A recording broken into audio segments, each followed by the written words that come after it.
Let's now move on to another tool or a trap related to psychology, and that's the concept of reciprocation, or also called reciprocity. And basically what this means is that when somebody does something for us, we as human beings feel the need to repay what they've given us.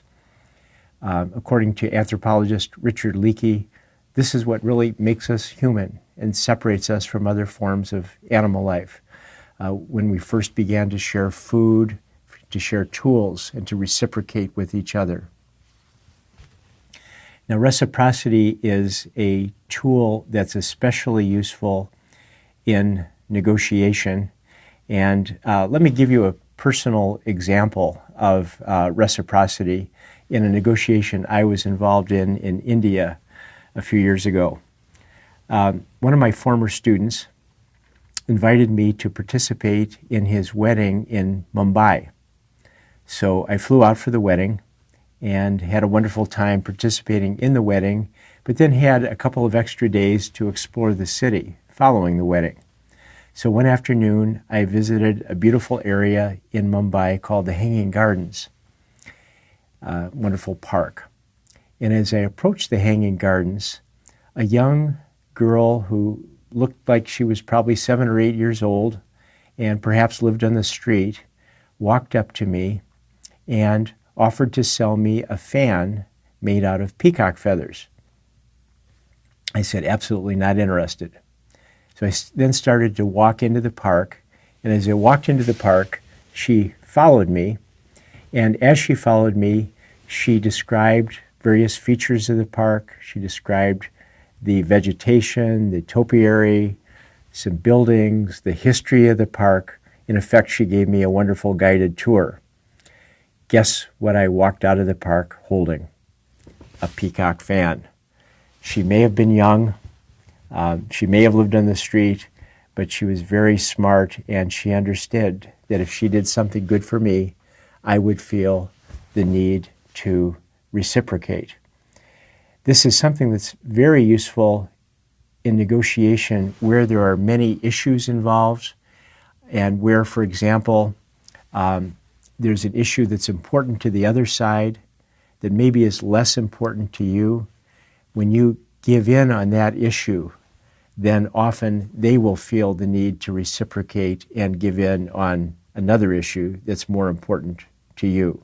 So in trading off issues, reciprocity plays an important role. Let's now move on to the next tool or trap, which is called the contrast principle, which basically means that things look different when presented in sequence than when they do when presented in isolation. And let me give you another personal example of the contrast principle. When I bought my first house, I asked a real estate agent to show me some properties.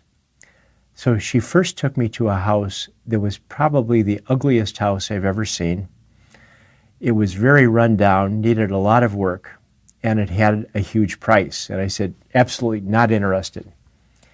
Then she took me to a second property that was an attractive house, but still very run down, needed a lot of work, and had a huge price. Said, not interested. Then she took me to a third property. This one was very attractive, very well maintained, and had a huge price. I said, I'll take it. Now, what had she done? Well, she used the contrast principle. She realized that that third house was going to look a lot different after I looked at the other two. It was going to look a lot different in contrast to the other two. In fact, realtors often call these properties, the first two properties, setup properties. They're setting me up for the third property, which looks different in contrast. Had she taken me to the third property first, I probably would have said, absolutely not interested, the price is way too high. But in contrast to the other two, it looked like a good deal. Let me read you a letter that has been on the internet for a number of years. It's a very touching story. It's a letter from a college student to her parents. And this is the way the letter reads. Dear Mom and Dad, it has been 3 months since I left for college. I'm very sorry for my thoughtlessness in not having written before. I will bring you up to date now, but before you read on, you better sit down, okay? I'm getting along pretty well now. The skull fracture and the concussion I got when I jumped out of my apartment window when it caught fire shortly after my arrival is pretty well healed now. I only spent 2 weeks in the hospital, and now I can see almost normally and only get those sick headaches once a day. Luckily, the fire in my apartment and my jump were witnessed by Roger, an attendant at a gas station, and he was the one who called the fire department. He also visited me in the hospital, and since I had nowhere to live, he was kind enough to invite me to share his apartment with him. He's a very fine man, and we are planning to get married. We haven't set the date yet, but it will be before my pregnancy begins to show. His divorce is final now, and he shares custody of his 3 children. The reason for the delay in our marriage is that Roger has a minor infection which prevents us from passing our premarital blood tests, and I carelessly caught the infection from him. This will soon clear up with the penicillin injections I am taking daily. Now that I've brought you up to date, I want to tell you that there was no fire in my apartment. I did not have a concussion or skull fracture. I was not in the hospital. I am not pregnant. I am not engaged. I do not have syphilis, and there is no divorced man in my life. However, I am getting a D in my art class and an F in biology, and I wanted you to see those grades in their proper perspective. Your loving daughter, Jane. Well, Jane might be having trouble with biology, but she certainly understands the contrast principle, and I'm sure she's going to do very well in her psychology classes. Okay, one last tool or trap, and that is looking at the big picture perspective. Very important in any negotiation not to get lost in the details. What I'd like you to do now is to hit pause and go to this website and watch this YouTube video. What you're going to see is a scene something like this. You're going to see 2 basketball teams, one team wearing white shirts and the other team wearing black shirts. Each team has a basketball, and they're passing the ball to their other team members. What I'd like you to do is to count the number of passes made by the team members wearing white shirts. This takes a lot of concentration to try to get an accurate count. This only takes, I'm not sure, maybe 15 seconds.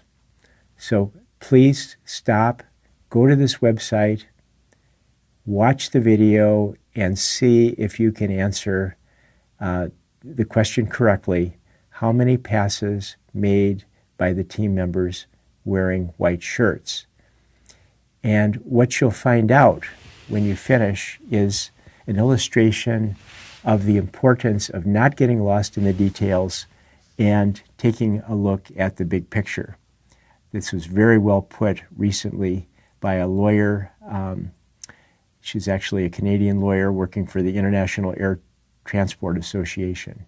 When you negotiate, you need to always keep in mind the big picture of what your client wants to achieve and always come back to it to avoid the trap of being lost in the details. Well, this concludes our look at a number of psychological tools and traps. And as I suggested at the beginning, I recommend that you keep this checklist close at hand. Like Charlie Munger, who advises Warren Buffett, You might want to stuff it into your pocket, and whenever you're faced with a question, a dilemma, a challenge during negotiation, or maybe even when making financial decisions or leadership decisions, pull it out of your pocket to test your judgment. This concludes our look at the unit on negotiation.